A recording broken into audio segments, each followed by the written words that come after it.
Okay, so this game is called Do Not Take This Cat Home. I don't know why, it's really cute. It's a really cute cat. And it's raining and it's in a box. You're not having a great day, as usual. Relatable. Oh, great. It's the first time in a while that you felt like going out. But in the middle of your walk, it starts to rain. Typical, but maybe this is just a sign that you should have stayed home today. Yeah, you can always try again tomorrow. Right? You turn to head home when... Oh, the kitty cat! Huh? What was that? There are only a few people around on the street. Makes sense due to the increase of missing persons around the area recently. Well, that and the weather. But none of them react to the sound at all. Curiosity guiding your steps, you follow the sound to the entrance of a dark, dingy alleyway. You timidly enter the alley and walk forward. The ground dampened by the rain makes your steps sound louder and more confident than you actually feel. Oh, kitty cat needs us. Finally, the sound source comes into view in the cold, dim light of the alley. At the end of the alley, a big cardboard box is a cat. Huh, guess that should have been obvious. It's an interesting looking cat. Its pretty yellow eyes shine like gold among the dark sea of its black fur. It puts its front paws up on the edge of the box and looks up at you. Oh, he's so cute.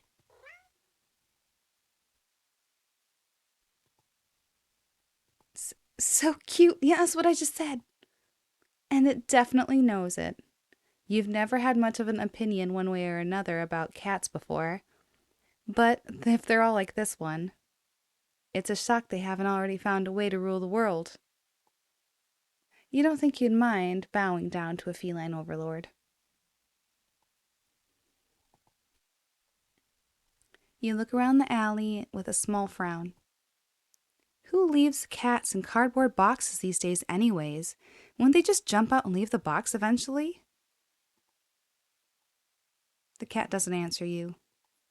Obviously. It also doesn't do as you suggest and leave the box. It's just looking at you, as if waiting for you to make the next move. Do not take the cat home or take the cat home. Listen, I am definitely taking the cat home. I you cannot expect me to leave this cat out here in the rain. You know what? You reach in the box and pick up the cat, holding it out in front of you. Why not?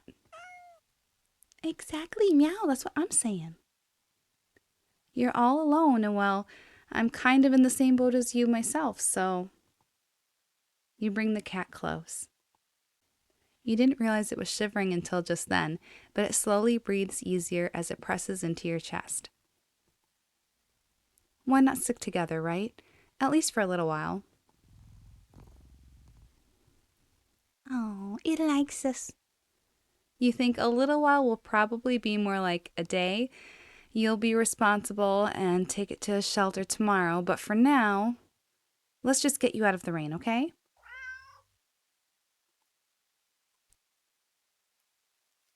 You stop by a small local pet store for some cat food, then head back home.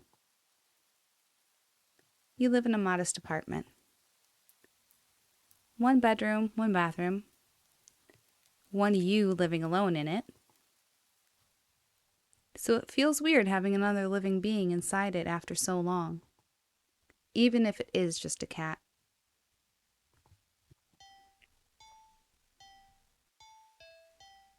After locking the front door and placing the cat on the floor, you watch for a moment as it curiously explores the new environment. Leaving the feline on its own devices, you set about making the both of you some dinner. You take out a can of cat food and open it with the tab on top. You put some cat food in a saucer and click your tongue to call the cat over to you. It perks up at your beckoning and rushes over. It looks at the plate of food and completely ignores it. Huh, interesting. Not hungry, I guess. You try not to let it annoy you. Well, it shouldn't annoy you, but it's interesting. The cat doesn't understand the concept of money to appreciate that you spent your hard-earned cash on it. It's just a cat after all. I'll just leave it here if you get hungry later, okay? The cat rubs its body against your legs with a purr. You smile. That's enough of a thanks for you. It follows you into the kitchen as you start your own dinner. You decide that you have enough ingredients for a sandwich. Bread toasted, mayo, mustard spread, turkey and cheese and lettuce perfectly placed, tomato sliced. Ow! Oh, we weren't careful. You wince as you cut your finger on the knife while slicing a tomato. Stupid. You feel a little embarrassed for such a blunder and sigh, tossing the knife onto the cutting board. You're about to head to the bathroom for a bandage when the cat hops up onto the counter. It sniffs at the knife and meows, almost pointedly at you. Don't worry, I'm all right. It was just a... You watch as the cat starts to lick lightly but enthusiastically at the blood on the knife. At your blood. You're so shocked that by the time you come to your senses, the knife has been completely licked clean. The cat sits back, staring at you. You feel a little uneasy. Well, it's a cat. Honestly, cats are supposed to eat raw meat, not canned cat food. Sure, cats are meat-eating predators, but that was a little weird. Yeah, it is. It is a little weird, right? Sure, you're no cat expert, but that was definitely not something an ordinary cat would do. Right? Uh-oh. Well, regardless, you're not about to abandon a cat in need while it's raining outside. Not after all your efforts. You were going to take it to the shelter tomorrow anyways, so what's one night of awkwardness? Weird or not, it's just a cat. The rest of the evening unfortunately goes downhill from there. Even after covering up your finger's cut with a bandage, the cat keeps trying to lick at the wound. While you're eating your sandwich, while you're cleaning up the kitchen, while trying to watch TV. You gently push it away every time, but you're starting to get worried at the strange behavior. What if it's got a taste for blood and thinks you're food now? You're not sure what you'll do if it starts to get more aggressive. It's a cat. You keep thinking about the cat food sitting in the corner, untouched. Oh dear. Oh, that's a demanding cat. Come on, enough already. You shove it away a little more forcefully, this time out of annoyance. You feel bad immediately, but after you can do anything, the cat meows sharply at you and dashes off around the corner and into the hall. Uh-oh. You sigh deeply. At this point, you're just worried that it's going to take a bite out of you in your sleep. Maybe a vet will have an idea on how to calm it down? You can only hope. You don't have many other options left other than tossing the cat out in the rain. After finding the number of a local vet, you pick up your landline and...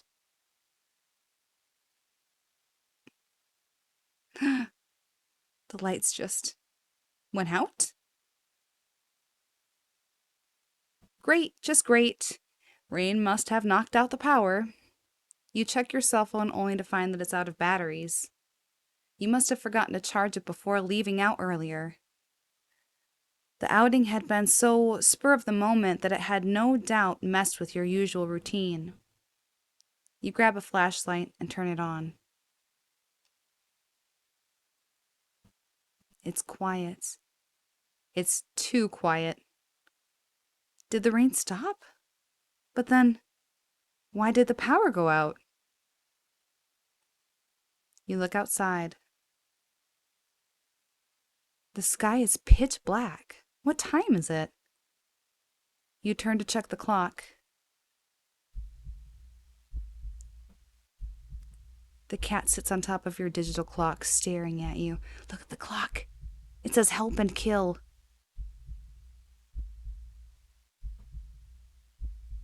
Thinking now, you realize the clock shouldn't be working at all with the power outage, but the numbers are lit up. And it's going completely haywire. The cat has nightlight eyes, though. The cat stares at you. It's completely still. You'd think it was a statue if you didn't know any better. It's not giving off any indication that it's alive. It's not blinking. It's not even breathing, but its eyes. This isn't normal. You're afraid. You want to run, but you're afraid of letting the cat out of your sight. You consider tossing the cat out after all. But as soon as the thought enters your head, you feel a sharp urge to vomit. Those eyes, its eyes hold you still, even with your flashlight trained on it. Its pupils are large, round, inky pits. The flashlight flickers. And the cat is gone. Fear immediately grips your mind. The silence, punctuated with the rapid pumping of blood in your heart, is overwritten as your ears slowly start to pick up the sound of static all around you. How is the clock working with no power? You don't know why such a question matters at the moment. But you feel as if having the answer will make sense out of everything that's happening. That order will be restored. But no answer comes to mind. You back away from the clock and feel as if the air itself coils tightly and abruptly around you, like a predator prepared to pounce. Whoops. But waiting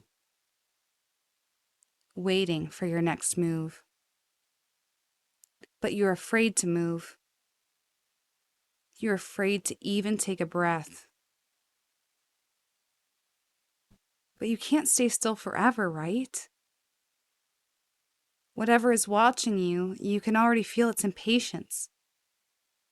It's too eager. You don't know how you know this, but you can sense it clearly as if it had whispered. Ooh. Give me chills right into your ear. Right into your soul. It won't let you wait it out. Not that you could, even if it did. You can't stay here. You have to run. With this thought, a sudden primal instinct awakens within you, making you tear yourself into a hasty burst of movement, of action. But you're still weak from the fear's grip on your mind. Your legs tangle together under you in your haste, and you fall to the ground. A sharp pain explodes in the center of your foot. At first, you think you've broken your ankle, but something warm and wet trickles down the length of your foot, pooling underneath it. You hear the sound of metal scraping on tiles after skidding across the floor, as if it had been kicked. Winded from your fall, you look up in a daze and see the object glinting in the strange light coming from the outside. The light pouring in from your now open front door. Thoughts of how, when, who, what in regards to your inexplicably open door screech to a halt as your brain finally identifies the metallic object you've been staring at. It's your kitchen knife. And still tinted red from your earlier blunder, but that's not right. Wasn't it completely licked clean by the... You gulp dryly at the pain in your foot. You barely have time to wonder how the knife ended up on your living room floor to be stepped on, instead of resting on your cutting board in the kitchen where you left it. When you spy something in the darkness just beyond the knife, it spies right back at you. A pair of glowing golden eyes come forward as the cat emerges from the shadows into the light from your doorway. It pads lightly over to the knife, as if skipping in delight, and bends down to lap up the blood dripping from the blade. Your senses slowly begin to overwhelm you.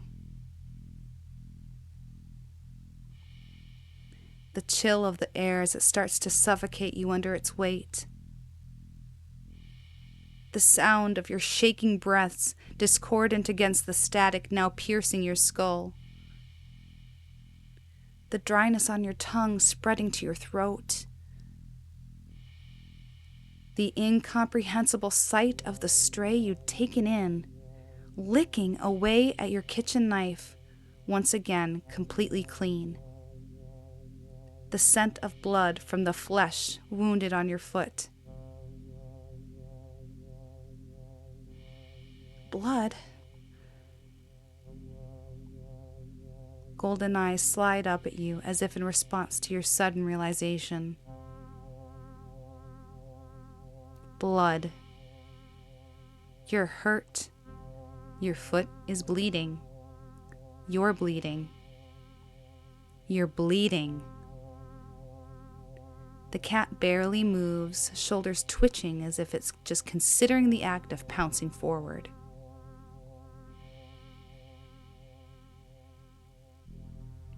But you're already on your feet and out the door.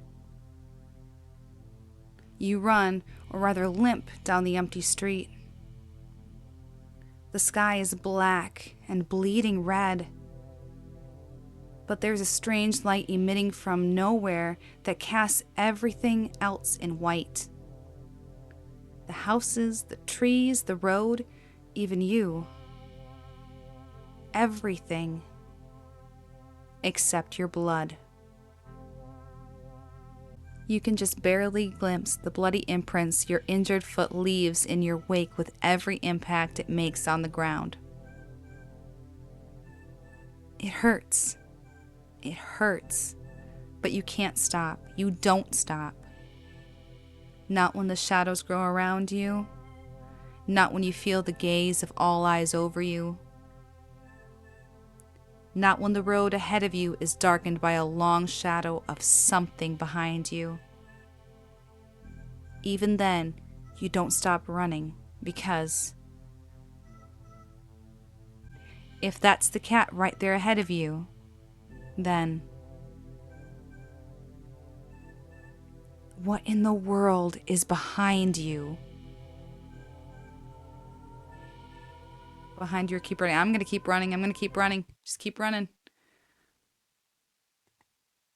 Huh? Interesting. How very, very interesting.